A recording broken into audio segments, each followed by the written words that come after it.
We've all heard the phrase, age is just a number, but biologically, that's not entirely true because there's a difference between how long you've been alive and how your body is actually functioning. So two people can have the same chronological age, but have very different risks of disease, very different recovery capacity, very different trajectories of aging itself. And that raises a fundamental question. Can we actually measure how old we are biologically? And perhaps more importantly, can we change it? Because if biological age is something that can be quantified, then it becomes something we can begin to understand. And if it's something we can understand, then maybe it's something we can modify. And that's where things really start to get interesting, because emerging data suggests that biological age is not fixed. It can shift. It can respond to environment, to lifestyle, to intervention, and in some cases, even to something as dramatic as transplantation, where cells and perhaps even biological age itself are placed into an entirely new environment. So what does that all mean? Is aging something that is programmed? Is it something that is accumulated? Or is it something that, at least in part, is dynamic? Today, we're going to explore all of these questions and more. We're going to explore what biological age actually is, how we measure it, what it tells us about health and disease, and whether it's something we can meaningfully change. Welcome to the ReProgram. And remember, knowledge is power.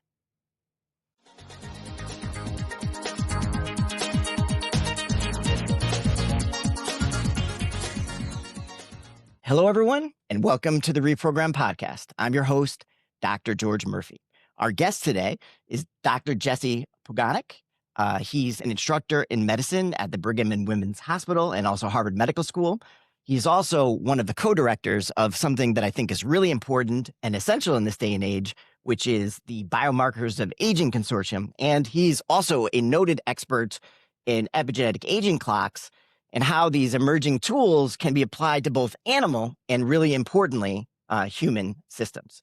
Jesse, it's an absolute pleasure to have you today. Yeah, thanks. It's a pleasure Welcome to be here. to the podcast. Thank you. So I always like to start out with everyone's origin story, sort of how you became interested in aging, longevity, and for that matter, measuring aging. Yeah. So my origin is not in aging at all. It's not even in biology. So I started out as a chemist originally. When I was an undergraduate, I was doing synthetic chemistry, and I kind of got bored of that. I found it a little bit repetitive. It's one of these things that's like, it's fun because everything works on paper, but then you get into the lab and you try to do it and nothing works. But anyway, more importantly, I was in a lab that was doing a lot of synthetic chemistry, but they described themselves as a chemical biology lab.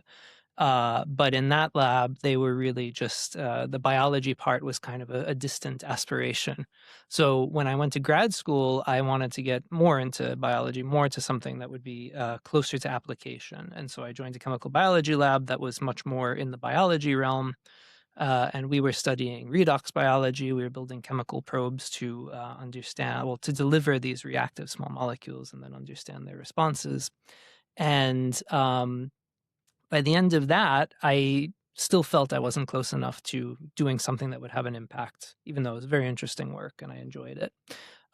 So when I was trying to figure out what to do for my postdoc, because I was in this redox world, I coincidentally met Vadim Gladyshev, Sure. who became my postdoc advisor, because you probably know he's a big aging guru now, but he had a whole previous life as a redox person. So we knew each other from the redox world. And when I was thinking about doing a postdoc, I reached out to him and, sort of long story short, joined his lab in the middle of 2020, in the middle of the pandemic. Moved to Boston. That was fun. But that's how I got into aging. And, being in the Gladyshev lab as a postdoc, of course, we were doing epigenetic clocks and we were measuring aging. And I think Vadim rubs off a little bit of that obsession to each of his trainees. No question. I'm convinced there's 1 degree or less of separation between everyone and in particular in sort of the aging field. Yeah. I had the pleasure of seeing one of your beautiful talks the other day, and you gave this really astounding, clear, and elegant description and definition of what biological age is. So as you know, if you look on Instagram, all over social media, everyone, including our listeners out there, have heard this term biological age. So if you would, in your parlance and your definition, could you tell us what biological age means to you? Sure. So this is not my definition, Sure. first of all. This comes from the Biomarkers of Aging Consortium, like you mentioned, and we actually spent probably 6 months going back and forth with about 30 of like the leading PIs across the field, trying to puzzle out what could be a working definition of biological age. And I really do like what we came up with for biological age. I should say that we defined about half a dozen or so terms in that paper that was published in Cell. And for biological age, we came up with a two-part definition. So there's a conceptual part, which says basically that biological age is the age that reflects the cumulative burden of age-related changes. Just kind of a wordy way of saying that it's the age that your biology reflects rather than the number of years you've been alive. And then the second part of the definition is a practical part, which says that practically we can summarize biological age as a number that matches the burden of age-associated changes of an average person in a reference population. And I like that. I like the practical definition because while there is a lot of sort of non-agreement about biological age, and a lot of people get upset when you use the term, I think that practical definition really highlights how inoffensive it can be. Sure. When you use it. It's just simply we look at a molecular profile, or an algorithm looks at a molecular profile and says, this looks most like what an average 50-year-old looks like, or an average 30-year-old looks like. And that's it. Great. And so for your average listener, so obviously our podcast is made to be accessible by everyone, the hardened scientist or the general citizen who's just interested in science and biology or sort of healthy longevity. When you think about biological age, is that something that you automatically equate to things like morbidity, mortality, death? And is it something that you see modifiable by people's basic lifestyle choices?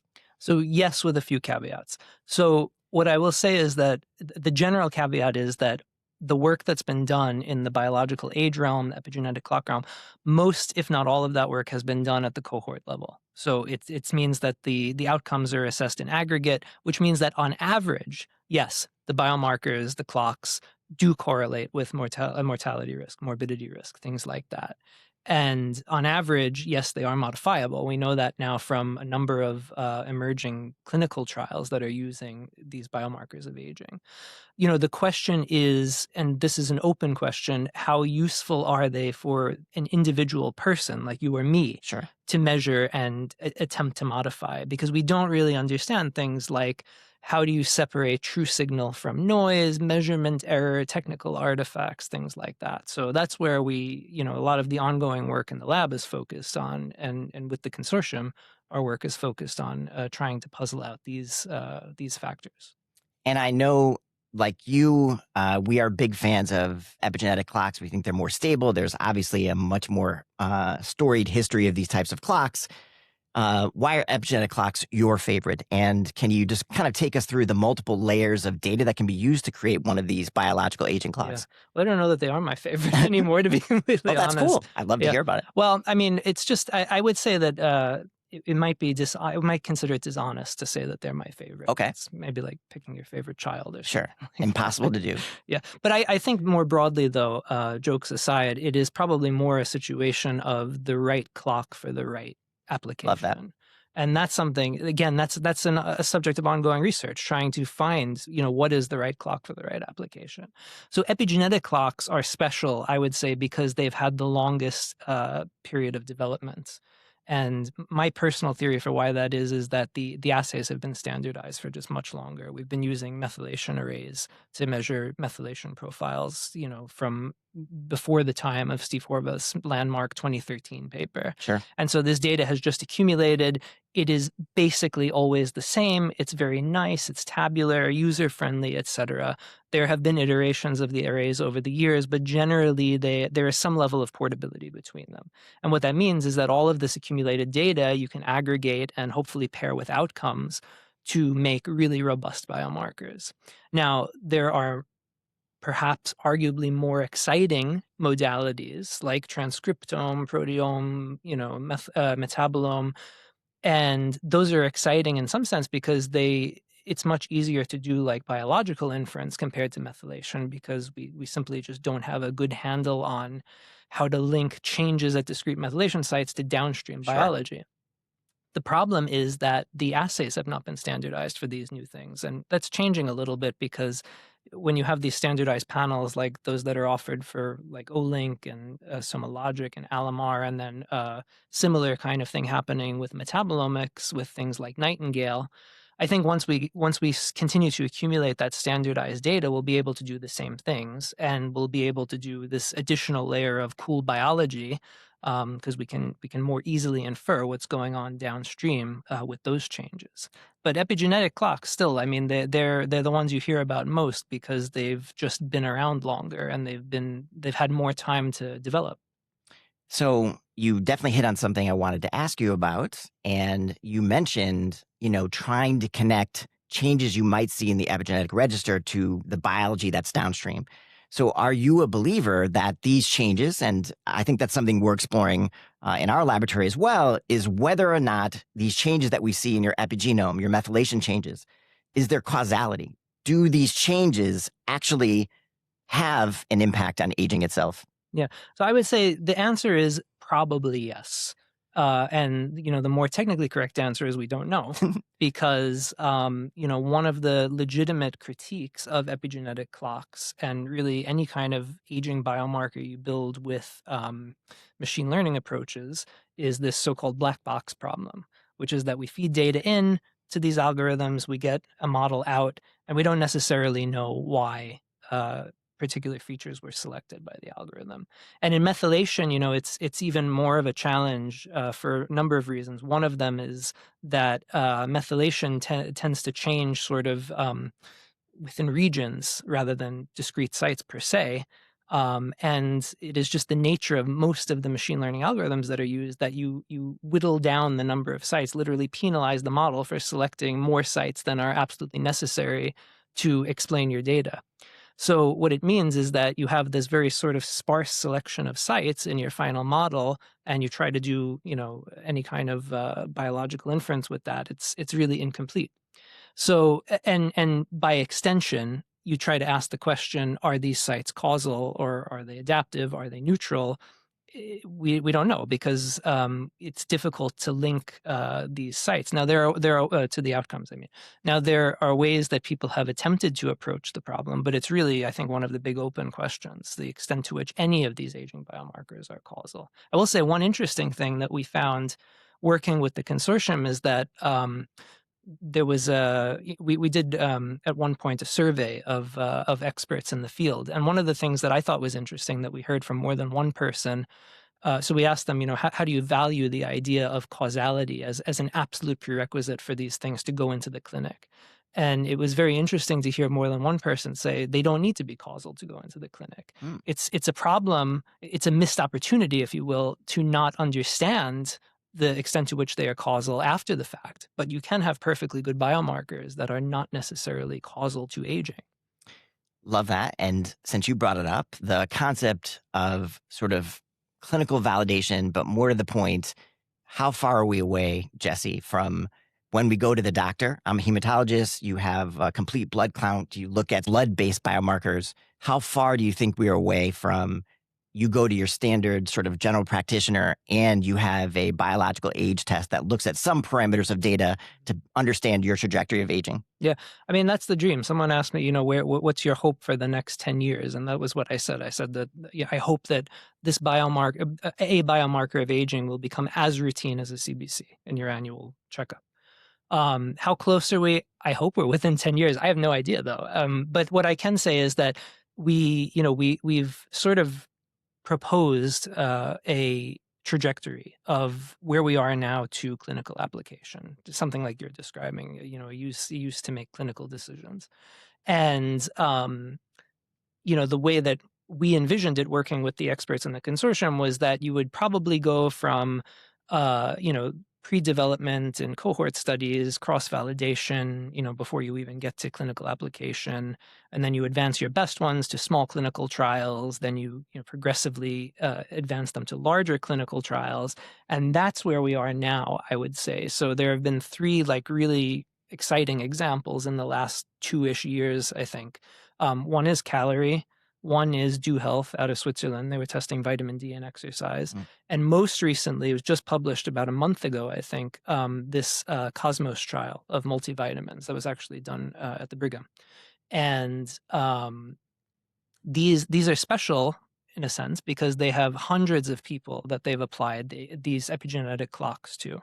And that allows you to take advantage of the randomized controlled trial design, which is not something that's been done at that scale, i.e. hundreds to thousands of individuals.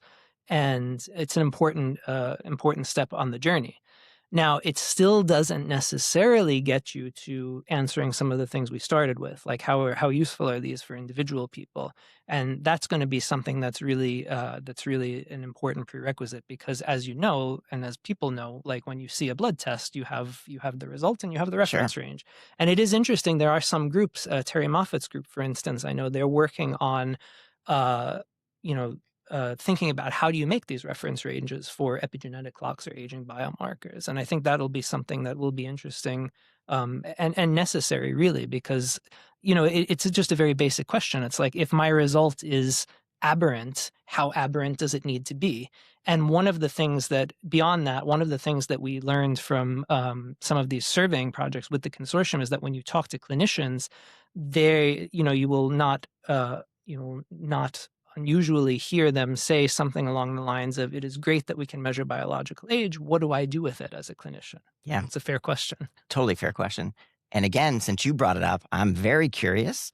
I remember from when we saw the results of, I think you said it's the Cosmos trial, which is the multivitamin trial, right? I train a lot. People always ask me about multivitamins. I always thought that was an aside. Probably it's not that important for you to take these small amounts of minerals and vitamins that are in a multivitamin. But how do you, as an expert in the field, explain that by taking a multivitamin that could reduce your biological age? Any thoughts there? Yeah. So we actually just finished, and it should be published relatively soon, a review about nutritional interventions and biological age. So be on the lookout for that. Cool. But one of the things we discussed there in the sort of musings section at the end was, how much can you really achieve realistically with any nutritional intervention in biological age? And one of the questions, that we posed is, how do you separate the idea of correcting a deficit versus actually providing a benefit in someone who otherwise has a perfectly good nutritional profile? And I think it's an open question. Not to continue using that phrase, but actually, full disclosure, the Cosmos trial paper, I was one of the reviewers. I think I can say that because it says it in the paper, actually, if you read it. But one of the things I asked was this question, do you have any data on like the baseline characteristics? And it wasn't something that was systematically done as part of the trial design because the epigenetic clock was kind of an ad hoc kind of analysis for them. But they did have some evidence to suggest, if I recall correctly, that there were some deficiencies in the group that showed, in the group that got the multivitamin and showed improvement. So, and it was an elderly population too, so you might expect that anyway. That might have been part of the rationale behind their answer. So I think that it's an interesting question, and I'm not sure we know. And then if you want to take that question like one level deeper, there's a philosophical part of that, which is that, okay, if you reduce artificially elevated biological age, have you done rejuvenation, or have you done anything useful in terms of aging at all? And I don't know what the answer to that is. It's a conversation I've had many times, and I don't know. So tough. And so it directly related to something we think about in lab. So we're using in vitro models to try to understand what a longevity signature is. Come to find out, that's another open question. I don't know, and I don't think if anyone in the field knows, what is a true longevity signature, right? Or what is a geroprotector? What is an intervention that actually will increase healthy longevity? And so what I often think, and maybe there's categorizations here where, like you said, if you had a mineral imbalance or a deficit and then you added that in, is that rejuvenation, or is that an actual geroprotector? Or are you just correcting an underlying condition? Same with the GLP drugs. If someone has type 2 diabetes or any other kind of underlying condition, and of course you put on board a therapy that's going to correct that underlying deficit or deficiency or anomaly or disease, is that a longevity signature? So correction of something, is that a geroprotector, and is that an associated longevity signature? Or do you need to show a signal in someone that's perfectly healthy that doesn't have a deficit for that to then be called a true signature of healthy longevity? I think it's one of those big open questions, Jesse. Yeah, definitely. And on the intervention side, actually, we have a project going on right now. Stay tuned for the results, where we're trying actually to directly address this. How do you separate the effects of disease modification, which a drug would be prescribed for in the first place, from potential effects on biological age? Cool. We think we have a pretty good way of doing it, and we should hopefully have a preprint out relatively soon on that. But anyway, there's a broader question, right? Which is, what is the target, right? What is the target of any of this, right? What is the target of the biomarker that you're training? What is the target outcome in the study that you're doing, whether it's in iPS cells or animals or humans? And, how do we measure, excuse me, and how do we measure aging? And what are we measuring as aging? Because and that goes to what your opinion of aging is, sure, right? Because if you think aging is damage, then you should be measuring damage. That's not something that we do, even though that's the definition of aging that I adhere to most closely. If you think aging is programmed, then that's a completely different. That would require a completely different way of targeting it. Completely. So yeah, I don't know. I'm not sure that there's any useful information in that answer, but the point is that it really does depend on the target. The answer to any of these questions, or even how you begin to try to approach any of these questions, depends on defining the target of what is aging. Totally. So one of the other questions that I've often had, and I think I asked you this the other day when I saw your talk, is how do you interpret something that results in a transient change in your biological age versus something that might be more permanent? We just had a discussion as far as what aging is. Do you see some sort of demarcation as far as what could be a blip in your biological age that would change? And could you tell us how you've sort of looked at this more specifically? Yeah. So I think that we have another paper in the works. We have a paper in the works on everything. We have another paper in the works actually speaking to this a little bit. So this question of what actually constitutes biological age reversal, right? Which is a term that you hear in the field thrown around all the time, right? And I don't think that people necessarily always think about. I mean, I know, speaking for myself, I've been guilty of saying that without thinking about the actual underlying meaning of that phrase. And people also say the phrase reversing aging.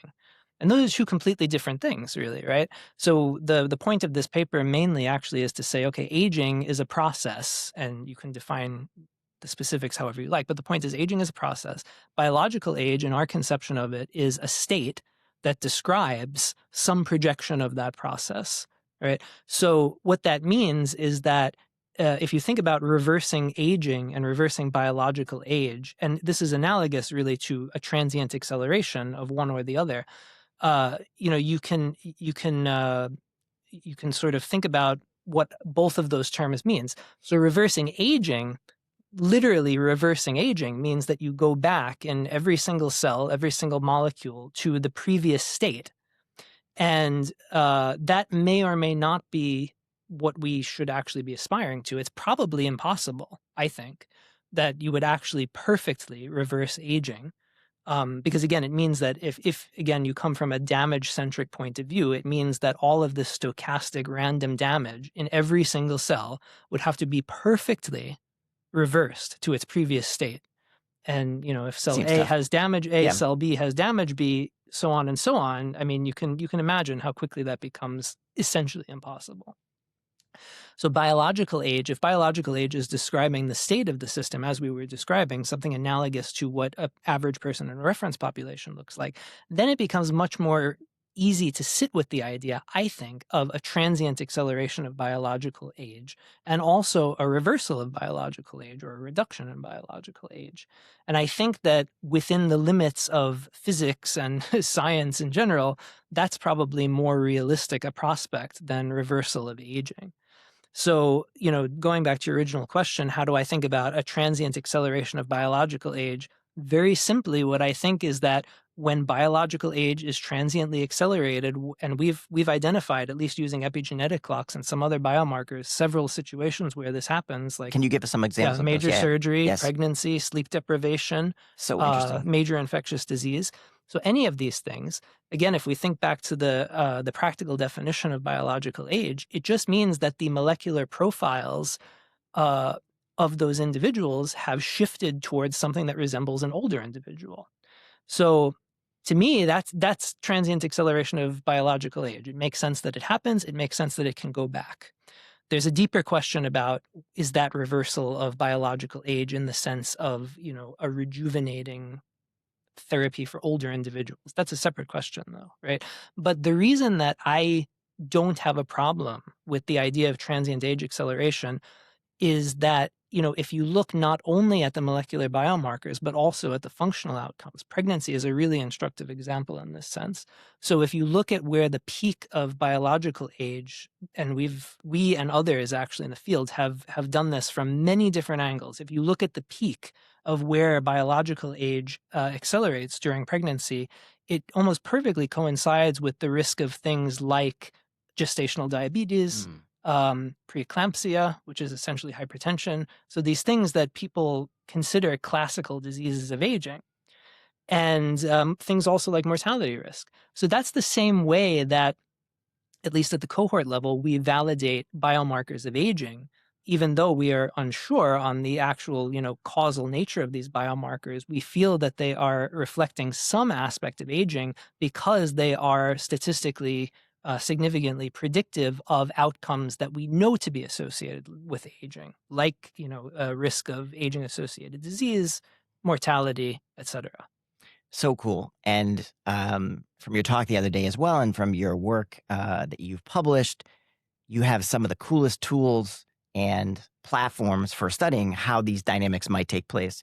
And if you would, can you describe for us these really cool state-of-the-art experiments in which, in humans, you've looked at organ transplantation, right? Where you could make these sort of chimeric humans, taking a younger heart, which just by happenstance is transplanted to an older individual, and vice versa, to try to understand the dynamics of how these processes might work at a system or organ or cellular level. Yeah.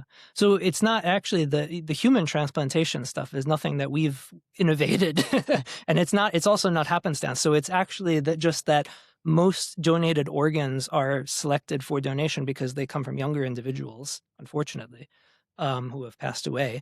And the changing demographic landscape means that more and more recipients are older individuals. And so it means that, at least using data from the last 20 or so years at Brigham and Women's Hospital, the average donor heart is about 20 years younger, at least in our cohort, than the recipient. And that's very interesting. It's like you say, it's almost like a chimeric human in terms of the age of this graft tissue and the age of the systemic environment.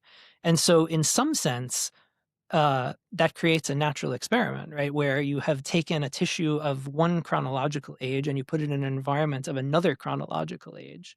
And I should say, actually, the idea of heterochronic transplantation, even as a platform to study aging biology, is actually not our idea. It was when I started writing up these results, I found papers going back to like the 1880s, where this was either thought about or actually done.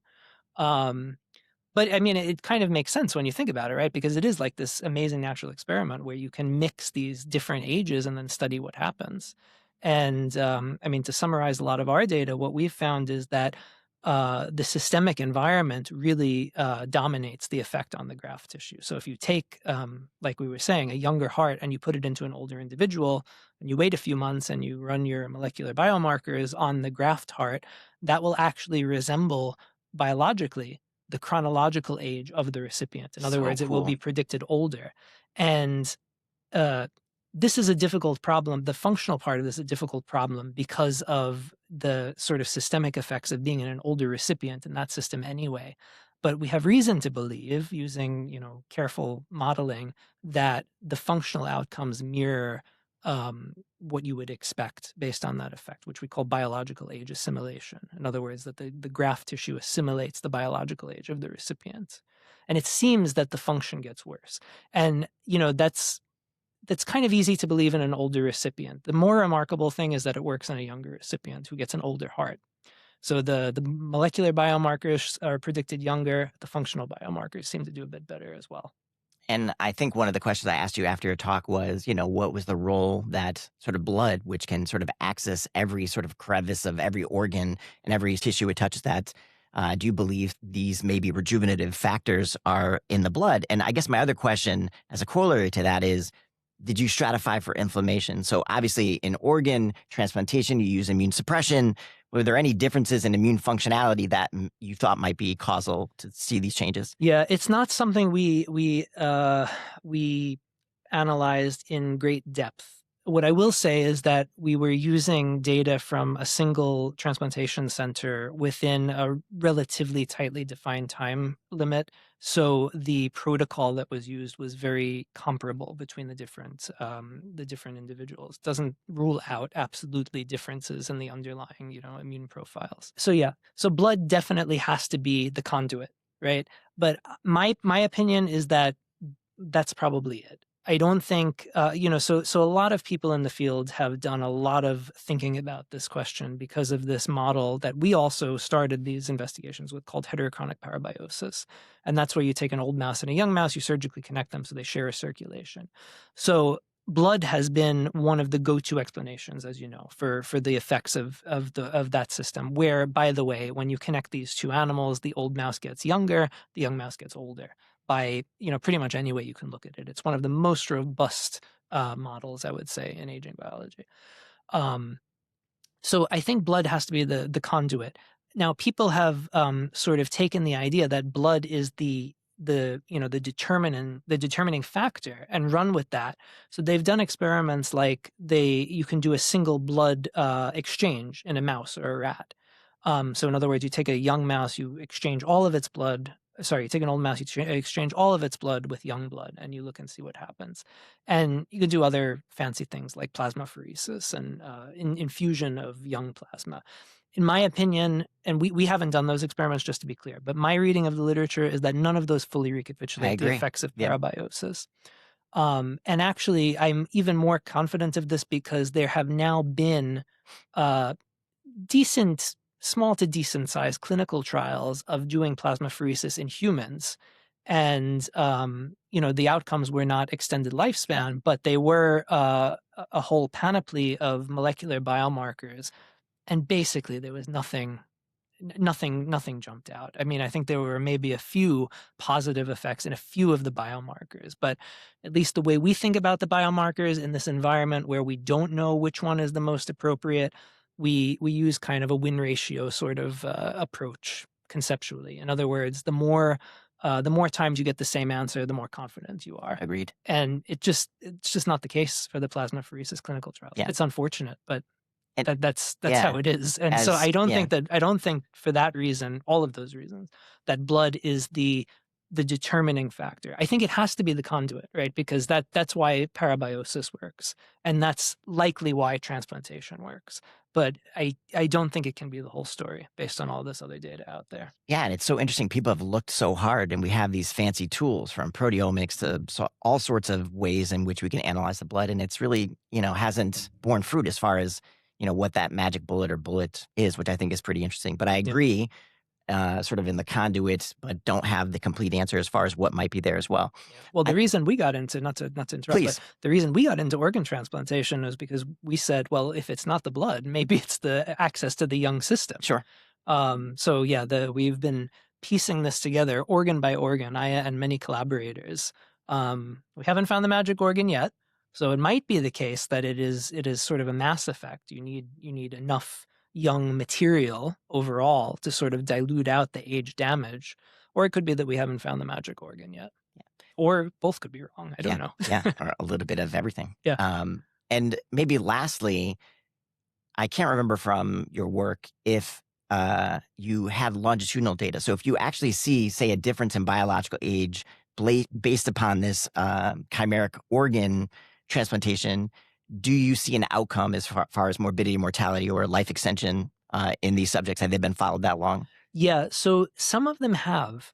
The problem is that most heart transplant recipients do not die because the heart fails. Sure. And actually, the most common causes of death for young and old recipients are different. So it makes answering that question very difficult. If I recall correctly, the old recipients typically die of lymphoma because of the immunosuppression. The young recipients typically die of now I don't remember, but anyway, it's something else. But it's not actually heart failure that I think, unfortunately, kills most of these recipients. So it's a difficult question. But what we have been able to do is we've been able to follow functional biomarkers longitudinally, because at least at the Brigham, their protocol it's actually almost, I'm very surprised to learn this. So they make the recipients come in every week for the first month, and then every month for the first 6 months, and then every year thereafter. And they go through this battery of tests, one of which is that they get catheterized, and then they take biopsies from the heart. Actually, this is how we were able to do the DNA methylation study in the human heart tissue, by accessing these biopsy samples. They do it to monitor for rejection, because apparently there are no good blood-based biomarkers for heart rejection. So they actually have to go in and take the tissue out. But it's kind of crazy if you think about it, right? Like once a week, every week, once a month, and then once a year, they're getting all of these biopsies taken. But they also, the protocol has changed a little bit at the Brigham over the last 20 years, but they have, they typically get also ECGs, echocardiograms, and there was a time when they were getting stress tests. So we have all of that data for a large proportion of our cohort. And that's followed basically until they're lost to follow-up. We have pretty good data for 1 year post-transplant, pretty much across the board. And then for, depending on the modality, we have up to 5 years. And we do see sort of sustained changes, as you would predict based on what we see in the molecular profiles. So cool. Just switching gears a bit, the Biomarkers of Aging Consortium, if you could tell us a little bit about that and why you created. I think based on all the open questions we've identified, there seems to be this incredible need for something of this nature. But if you could describe how that sort of originated and came about, it'd be great. Yeah. So, when I joined the fields in 2020-ish, it was literally the case that it was like every day there was a new paper and somebody publishing a new biomarker model every day. And so, in this landscape, I and colleagues like Madi Mokri and Chiara Herzog and many others, realized or thought that the sort of the construction of the biomarkers was outpacing our ability to validate or understand them. And it kind of not difficult to understand why. It's boring work. What the consortium is doing. It's important, of course, but it's boring in the sense that there are not huge professional rewards in the sort of conventional sense. Especially, if you publish a biomarker, you get a nice paper. You do validation work, people are kind of like, okay, but still, it's still very important. So, mission driven, so to speak. But so this was the situation that we identified, and really all it took, which was very gratifying, was to say to people, we need to do this. And many of the leaders in the field signed on, just by us saying that this needs to be done. And it really kind of blossomed from there. So we started out writing papers, which is something we're still doing. Again, the idea, the sort of mission statement from the beginning has been, how do we get biomarkers to the clinic, and biomarkers of aging to the clinic? And we formed what we called the roadmap work group, which was focused on writing papers specifically to define this roadmap to the clinic. And in the meantime, we did a few other projects. We had a competition where we were trying to, on the surface, we were trying to give, incentives to make new biomarkers. And sort of one step under the surface, we were continuing to work on validation and benchmarking. And we have an annual conference series. This year, it's going to be October 5th and 6th in Boston. And I've heard maybe you're going to extend it into Longevity Week. I've heard some rumors, yeah, Jesse. so we yeah. So we last year we piloted Longevity Week. It was kind of a labor of love of many people who were interested in making it happen. And then this year people noticed. So it's becoming a little more built out. So the biggest thing is that ARDD, which is a major conference in the field many people know about, they're moving to Boston this year.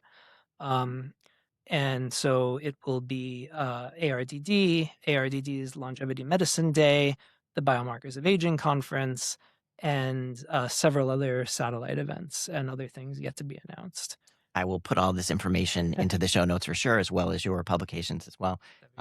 Such a great story. It's about sort of the altruism of science, why we all really sort of get into the game, and scientists coming together to do the work that's really necessary to progress the field. I think it's fantastic, and thank you for your leadership there. Lastly, Jesse, the question I like to ask everyone, because everyone asks me, in all of these studies and in your history of studying aging, are there things you've encountered or learned that have actively made you adjust the way in which Jesse Poganik leads his life? Oh, basically not. Yeah, a lot of people ask me that too. Yeah, and my answer is very, very boring. No, I basically take no supplements. Okay, so the thing is, people always ask, like, what can you do? Sure. Right? And the answer, as you know, is basically not that exciting. It is do exercise, try to eat well, The basics, avoid, avoid smoking, drinking, etc. So I try to do that to the extent I can. Have I changed things from moving into the field? I maybe try to exercise more, or at least I feel more guilty about not exercising more when I should. And apart from that, not really. I don't take crazy supplements. I only started a multivitamin as of last year because my my primary care doctor kind of shamed me for not doing it. And I kind of wanted to be like, well, the data is mixed actually if you look at it. Anyway, now that the aging biomarker trial is out, I'm like, okay, fine, can't hurt. But that's basically it. I take a multivitamin. I try to eat well. I try to exercise. I try to avoid the bad stuff. That's it. Jesse, it's been an absolute pleasure to have you on the podcast. You are absolutely incredible at taking really complex topics and making them so accessible. I really appreciate your time. Thank you for being here. Thanks for having me. So when we step back and take all of this information in, we begin to understand that biological age gives us something that we really haven't had before, a way to quantify how the body is actually functioning, not just how long we've been alive, but how we are aging. And that distinction matters because it begins to move us away from a model of inevitability to a model of measurement and potentially a model of intervention. So today we discussed how biological age can be derived from many different layers of biology: epigenetics, transcriptomics, proteomics, each offering a slightly different window into these systems. And while none of these tools are perfect, together, they're beginning to tell a very consistent story that aging is not entirely fixed, that it can change, that it can respond, and in some cases, quite rapidly. And perhaps one of the most striking examples of that is what we see in transplantation, where cells are placed into a completely new environment and begin to reflect that environment in measurable ways, which raises a deeper question: how much of aging is intrinsic? And how much is shaped by the systems that surround it? Because if biological age is, even in part, responsive to treatment, then it becomes something we can influence through how we live, how we intervene, and how we think about health itself. And that is where the field is headed, toward a future where we're not simply treating disease, but measuring risk earlier, understanding trajectories, and potentially guiding interventions in a way that preserves function over time. And as we discussed today, we're not quite there yet, but we're getting closer. And understanding these tools, what they can tell us, and just as importantly, what they can't, is going to be critical as the field continues to evolve. So I hope you enjoyed this discussion. Please follow our podcast and join me on this journey of understanding and self-discovery as we navigate our way into the fields of longevity, aging biology, regenerative medicine, and the emerging field of geroscience.